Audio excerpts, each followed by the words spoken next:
Technique ನ ಪ್ರಾರ್ಥನೆಯನ್ನ ಎಲ್ಲಿ ಮಾಡ್ಬೇಕು ಗೊತ್ತಾ? ಫಸ್ಟ್ ನೀವು ನಿಮ್ಮ ಲೈಫ್ ಅಲ್ಲಿ 100% ವಿನ್ ಆಗ್ಬೇಕಾ? 200% ನೀವು ಅದ್ಭುತವಾಗಿ ನಿಮ್ಮ ಲೈಫ್ ನೀವು ಅನ್ಕೊಂಡಿರೋ ಗೋಲ್ ನ ರೀಚ್ ಮಾಡ್ಬೇಕಾ? ನೀವ್ ಅನ್ಕೊಂಡಿದ್ ಎಲ್ಲವನ್ನ ನಿಮ್ಮ ಹತ್ರ ಅಟ್ರಾಕ್ಟ್ ಮಾಡ್ಬೇಕಾ? ನೀವು ಮಾಡ್ಬೇಕಾಗಿರೋದೇನ್ ಗೊತ್ತಾ? ಆ ಅದ್ಭುತವಾದ ಚೈತನ್ಯದಿಂದ ಉದ್ಭವಿಸಿರುವಂತಹ ಅದ್ಭುತವಾದಂತಹ ಚೈತನ್ಯದ ಅಂಶ ಒಳಗಡೆ ಇದೆ. ಈ ಆತ್ಮ ಚೈತನ್ಯ ಇದೆಯಲ್ಲ, ಈ ಆತ್ಮ ಚೈತನ್ಯಕ್ಕೆ ದಯಮಾಡಿ ನೀವು ಮಾಡಿರೋ ಎಲ್ಲ ನೋವುಗಳಿಗೆ, ಎಲ್ಲ ಅವಮಾನಗಳಿಗೆ, ನೀವು ಕೊಟ್ಟಿರುವಂತಹ ಎಲ್ಲ ಕಷ್ಟಗಳಿಗೆ ಅದಕ್ಕೆ ಮೊದಲು ಕ್ಷಮೆಯನ್ನ ಕೇಳಿ. ಅಂದ್ರೆ ನಿಮ್ಮನ್ನ ನೀವು ಬೈಕೊಂತ ಇಲ್ಲ, ಆ ಒಂದು ಬ್ರಹ್ಮಾಂಡ ಕೊಟ್ಟಿರುವಂತಹ ಅದ್ಭುತವಾದ ಶಕ್ತಿ, ನೀವು ಆ ಶಕ್ತಿ ಪುಂಜದಿಂದ ಬಂದಿರುವಂತಹ ಅದ್ಭುತವಾದ ಶಕ್ತಿ, ಆ ಶಕ್ತಿಯನ್ನ ಬ್ರಹ್ಮಾಂಡ ಅಣುವಿನ ರೂಪದಲ್ಲಿ, ಅದ್ಭುತವಾದ ಆತ್ಮ ಜ್ಯೋತಿಯ ರೂಪದಲ್ಲಿ ನೀವು ಒಳಗಡೆನೆ ಇದೆ. ಅದನ್ನ ಎಷ್ಟು ಜರಿತೀರಾ ನೀವು, ಎಷ್ಟು ಅವಮಾನ ಮಾಡ್ತೀರಾ? ಫಸ್ಟ್ ಈ ಕ್ಷಣದಿಂದ ಒಂದನ್ನ ಅಭ್ಯಾಸ ಮಾಡ್ಕೊಳ್ಳಿ. ದಯವಿಟ್ಟು ಇವತ್ತಿಂದನೇ ನಿಮ್ಮನ್ನ ನೀವು ಜರಿಯೋದನ್ನ ಬಿಡಿ. ಹಾಗಿದ್ರೆ ಏನ್ ಮಾಡ್ಬೇಕು ಮೇಡಮ್? ನಾವು ಖಂಡಿತ 100% ನೀವು ಜಸ್ಟ್ 1 ಮಂತ್ ಈ ಕೆಲಸ ಮಾಡಿ. 1 ಮಂತ್, ಒಂದೇ ಒಂದು ತಿಂಗಳು ನಿಜವಾಗ್ಲೂ ಈ ಕೆಲಸ ಮಾಡಿ. ನಿಮ್ಮ ಲೈಫ್ ಹೆಂಗ್ ಚೇಂಜ್ ಆಗುತ್ತೆ, ನೀವ್ ಏನ್ ಆಗ್ತೀರಾ ಅಂತ ನಿಮ್ಗೆ ಗೊತ್ತಾಗುತ್ತೆ. ಸುಮ್ನೆ ನಾನು ಯಾಕೆ ಅಂತಂದ್ರೆ, ನಾನು ಇದುವರೆಗೂ ಯಾವತ್ತೂ ಆ ಓಪನೋಪನೋ ಪ್ರೇಯರ್ ಬಗ್ಗೆ ಇರ್ಬೋದು, ಮ್ಯಾನಿಫೆಸ್ಟೇಷನ್ಸ್ ಬಗ್ಗೆ, ಇದ್ರ ಬಗ್ಗೆ ಎಲ್ಲ ನಾನು ಮಾಡ್ಲಿಕ್ಕೆ ಹೋಗ್ತಾ ಇರ್ಲಿಲ್ಲ. ಕಾರಣ ಏನು ಗೊತ್ತಿರುತ್ತೆ ಅಂತ. ಆದ್ರೆ ಅದನ್ನೇ ಹೇಗೇಗೋ ಮಾಡಿ ನೀವು ಇನ್ನ ಸಮಸ್ಯೆಗೆ ಬೀಳ್ತೀರಾ ಅಂದಾಗ ಅದರ ಸರಿಯಾದ ವಿಧಾನ ಗೊತ್ತಾಗ್ಲಿರೋದಕ್ಕೋಸ್ಕರ ಈ ವಿಡಿಯೋನ ಮಾಡ್ತಾ ಇರೋದು. ಏನ್ ಮಾಡ್ಬೇಕಾಗಿದ್ರ? ಮೊದಲು ನಿಮ್ಮ ಜೀವನವನ್ನ ಬರೀ ಗೊಂದಲಮಯವಾಗಿಟ್ಟಿದೆಯಲ್ಲ ಈ ನಿಮ್ಮ ಮನಸ್ಸು, ನಿಮ್ಮ ಬುದ್ಧಿ ಏನಿದೆ, ಈ ಬುದ್ಧಿಯನ್ನ ಸ್ವಲ್ಪ ಬದಿಗಿಟ್ಬಿಡಿ. ಹೆಂಗೆಂಗೋ ಆಡುವಂತಹ ನಿಮ್ಮ ಚಂಚಲ ಮನಸ್ಸಿದೆಯಲ್ಲ, ಆ ಮನಸ್ಸು ನಿಮ್ಮ ಆತ್ಮ ಚೈತನ್ಯ. ಅಂದ್ರೆ ಜಸ್ಟ್ ಕಣ್ಮುಚ್ಚಿ ನಿಮ್ಮನ್ನ ನೀವೇ ಗಮನಿಸಿ. ಮಾಡ್ತೀರಲ್ಲ? ಜಸ್ಟ್ ಮಾಡಿ. ನೀವು ಇದ್ರ ಒಂದು ಅದ್ಭುತವಾದ ಲಾಭಗಳು ಹೇಗ್ ಸಿಗುತ್ತೆ, ನಿಜವಾಗ್ಲೂ ಸಿಗಿತಾರೆ. 100% ಸಿಗ್ಲೇಬೇಕು. ಆ ವಿಶ್ವ ಚೈತನ್ಯ ಶಕ್ತಿ ಅನ್ನೋದು ಸತ್ಯನೇ ಆಗಿದ್ರೆ, ಭಗವಾನ್ ಶಕ್ತಿ ಜಾಗೃತ ಆಗುತ್ತೆ ಅನ್ನೋದೇ ಸತ್ಯ ಆಗಿದ್ರೆ, ಈ ನೀವು ಆತ್ಮಪೂರ್ವಕವಾಗಿ ಮಾಡುವಂತಹ ಈ ಕಾರ್ಯದಲ್ಲಿ ನಿಮಗೆ ಯಶಸ್ಸು ಕಟ್ಟಿಟ್ಟ ಬುತ್ತಿ. ಹಾಗಿದ್ರೆ ನಿಮ್ಮ ಆತ್ಮ ಚೈತನ್ಯದೊಟ್ಟಿಗೆ ನಿಮ್ಮ ಸಂಪರ್ಕನ ಫಸ್ಟ್ ಜಾಗೃತ ಮಾಡ್ಕೊಳ್ಳಿ. ನಿಮ್ಮ ಒಳಗಡೆ ನೀವೇ ಫಸ್ಟ್ ನೀವೇನು ಅಂತ ತಿಳ್ಕೊಂಡು ನಿಮ್ಮ ಚೈತನ್ಯವನ್ನ ನೀವೇ ಫೈರ್ ಮಾಡುವಂತದ್ ಮಾಡಿ. ಹೆಂಗೆ? ಜಸ್ಟ್ ಆರಾಮಾಗಿ ಕಣ್ಮುಚ್ಚಿ ಕೂತ್ಕೊಳ್ಳಿ. ಈಗ ಎಲ್ಲವನ್ನ ಆಲೋಚನೆ ಮಾಡುವಂತಹ ನಿಮ್ಮ ಮನಸ್ಸು, ನಿಮ್ಮ ಎದೆಯ ಮಧ್ಯಭಾಗದಲ್ಲಿ ನಿಮ್ಮ ಅನಾಥ ಚಕ್ರದಲ್ಲಿ ಇರುವಂತಹ ಅದ್ಭುತವಾದಂತಹ ಆನಂದಮಯವಾಗಿರುವಂತಹ ನಿಮ್ಮ ಆತ್ಮ ಚೈತನ್ಯ ಜ್ಯೋತಿಯ ರೂಪದಲ್ಲಿ ಪ್ರಕಾಶಮಾನವಾಗಿದೆ ಅಂತ ಒಂದು ಫೀಲನ್ನ ಮಾಡಿ. ಎಷ್ಟು ಅದ್ಭುತ, ಎಷ್ಟು ಮನೋಹರವಾಗಿದೆ. ನಿಮ್ಮನ್ನ ನೀವೇ ನೋಡ್ಕೋತಾ ಇದ್ದೀರಾ. ನಿಮ್ಮನ್ನ ನೀವೇ ಹೊರಗಿನಿಂದ ನಿಮ್ಮನ್ನ ನೀವೇ ವೀಕ್ಷಣೆ ಮಾಡ್ತಾ ಇದ್ದೀರಾ. ನೋಡಿ, ಒಮ್ಮೆ ನೋಡಿ, ನಿಮ್ಮನ್ನ ನೀವೇ ಗಮನಿಸಿ. ಆ ಆತ್ಮಕ್ಕೆ, ಆ ಶರೀರಕ್ಕೆ ನೀವು ಎಷ್ಟು ಅವಮಾನ ಮಾಡಿದೆ, ಎಷ್ಟು ಹಿಂಸೆ ಕೊಟ್ಟಿದ್ದೀರಾ. ನನ್ನ ಜೀವನ ಇಷ್ಟೇ, ನಾನು ಏನ್ ಮಾಡಿದ್ರು ಅಷ್ಟೇ, ನಿನ್ ಜೀವನ ಹೀಗೇನೆ, ನೀನ್ ಬರೀ ಕಷ್ಟದಲ್ಲೇ ಇರ್ತೀಯ. ಆ ಆತ್ಮಕ್ಕೆ ನೀವು ಎಷ್ಟು ಸಲ ಬೈದಿದ್ದೀರ.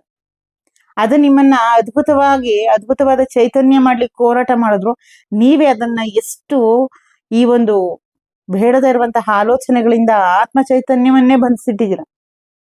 ನಿಮ್ಮನ್ನ ನೀವು ನೋಡ್ಕೊಳ್ಳೋ ಪ್ರಯತ್ನನೇ ಮಾಡಿಲ್ಲ. ಹಾಗಾಗಿ ಫಸ್ಟು ದಯವಿಟ್ಟು, ಇದುವರೆಗೂ ಕೂಡ ನೀನೇನು ಅಂತ ನಾನು ಅರ್ಥ ಮಾಡ್ಕೊಂಡಿಲ್ಲ. ನಿನ್ನ ಶಕ್ತಿ ಸಾಮರ್ಥ್ಯದ ಬಗ್ಗೆ ನಾನು ಆಲೋಚನೆನೇ ಮಾಡಿಲ್ಲ.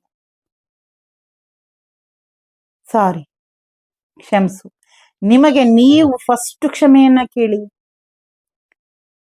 ಕಾರಣ ನೀವೇನಂತ ನೀವೇ ಅರ್ಥ ಮಾಡ್ಕೊಂಡಿಲ್ಲ. ನಿಮ್ಮ ಒಳಗಿನ ಅದ್ಭುತವಾದ ಚೈತನ್ಯಕ್ಕೆ ಮೊದಲು ಕ್ಷಮೆಯನ್ನ ಕೇಳಿ. ಕ್ಷಮಿಸಿ, ದಯಮಾಡಿ ನನ್ನನ್ನ ಕ್ಷಮಿಸು.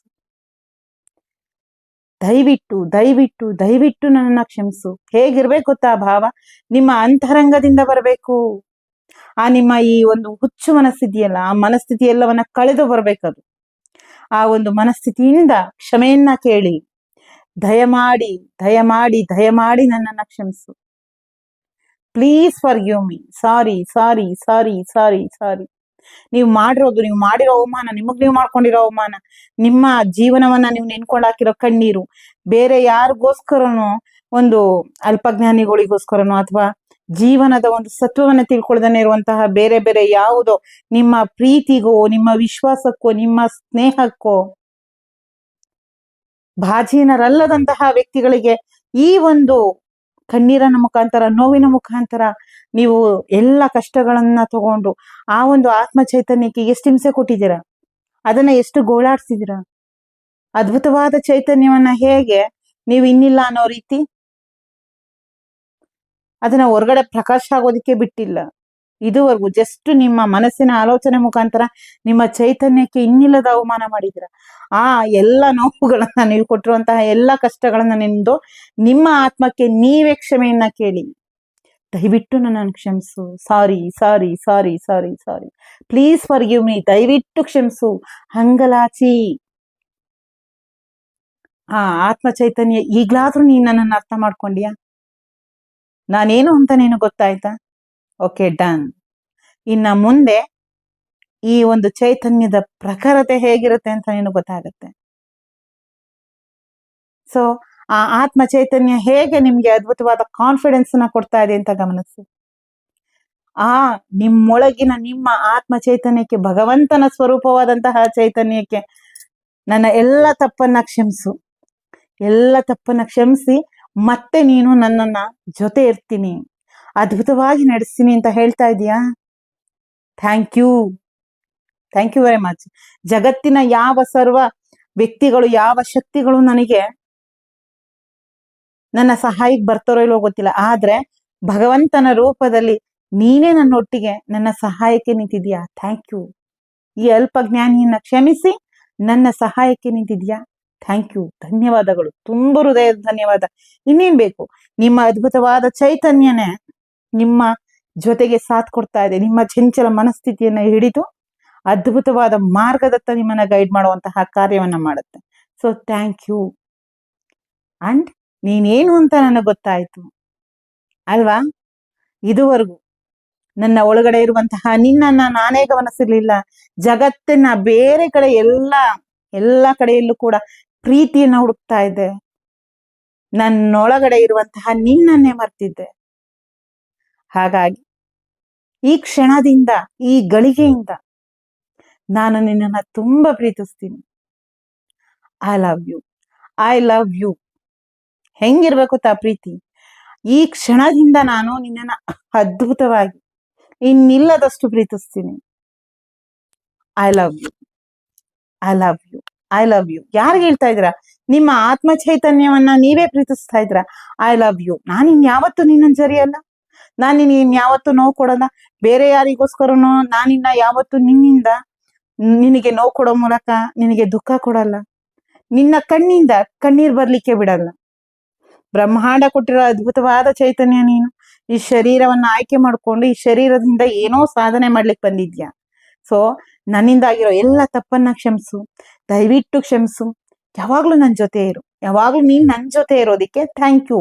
ಯಾರಿರ್ಲಿ ಬಿಡ್ಲಿ, ನಿಮ್ಮ ಆತ್ಮ ಅದ್ಭುತವಾಗಿ ನಿಮ್ಮ ಜೊತೆ ಇದೆಯಾ, ಥ್ಯಾಂಕ್ಸ್ ಹೇಳಿ. ಹಾಗೆ ಐ ಲವ್ ಯು. ಸದಾಕಾಲ ನನ್ನೊಳಗಡೆನೆ ಇರ್ತೀಯ, ನನ್ನ ಉದ್ಧಾರಕ್ಕೋಸ್ಕರ ಯಾವಾಗ್ಲೂ ತುಡಿತಾ ಇರ್ತೀಯ, ನನ್ಗೆ ಅದ್ಭುತವಾಗಿ ಒಳ್ಳೊಳ್ಳೆ ಮಾರ್ಗದರ್ಶನವನ್ನ ನೀಡ್ತಾ ಇರ್ತೀಯ, ನನ್ನನ್ನ ಪುಟ್ಟ ಮಗು ರೀತಿ ಕೈ ಇಟ್ಕೊಂಡು ನಡೆಸ್ತೀಯ.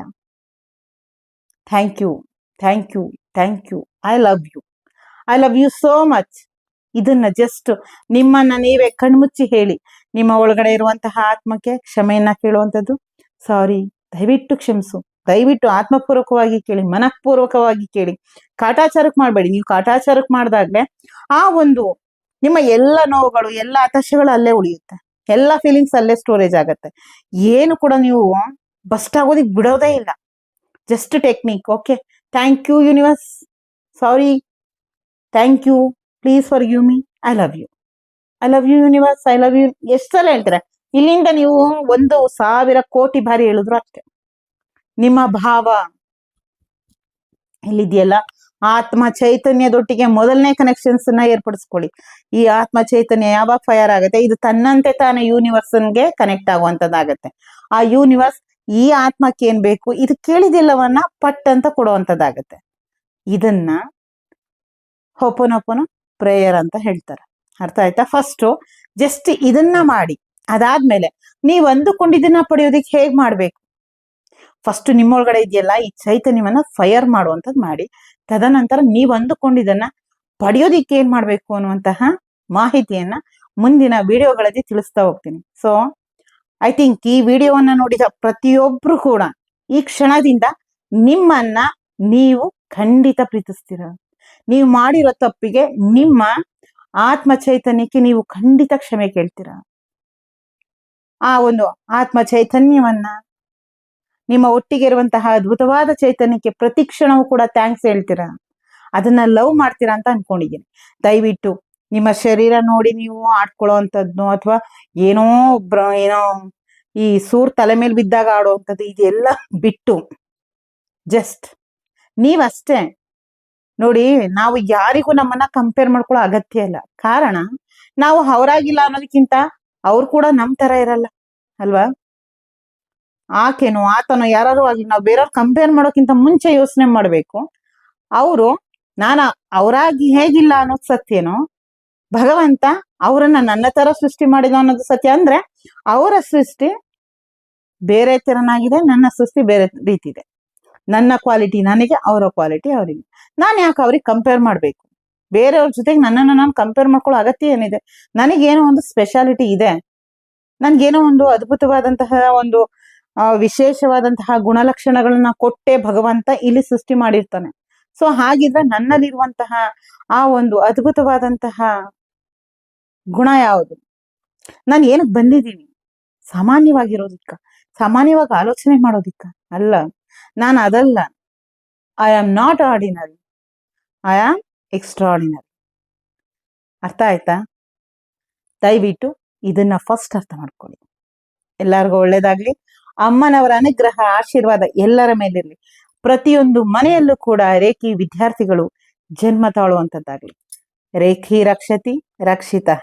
ಧನ್ಯವಾದಗಳು. ಆಯ್ತಾ? 7 ಚಕ್ರಗಳಿಗೂ ಕಷ್ಟಪಟ್ಟು ಸಸಿಯನ್ನ ನೆಟ್ಟಿದ್ದೀನಿ. ಈ ಗಿಡಕ್ಕೆ ನೀರಾಕೋ ಕೆಲಸ ಯಾರ್ದು? ಪ್ರತಿದಿನ ದಯವಿಟ್ಟು ನಿಮ್ಮ ಜೀವನಕ್ಕೋಸ್ಕರ, ನಿಮ್ಮ ಸಕ್ಸಸ್ಗೋಸ್ಕರ, ನಿಮ್ಮ ಆರೋಗ್ಯಕ್ಕೋಸ್ಕರ, ನಿಮ್ಮ ಅಭಿವೃದ್ಧಿಗೋಸ್ಕರ ಯಾರಾದ್ರೂ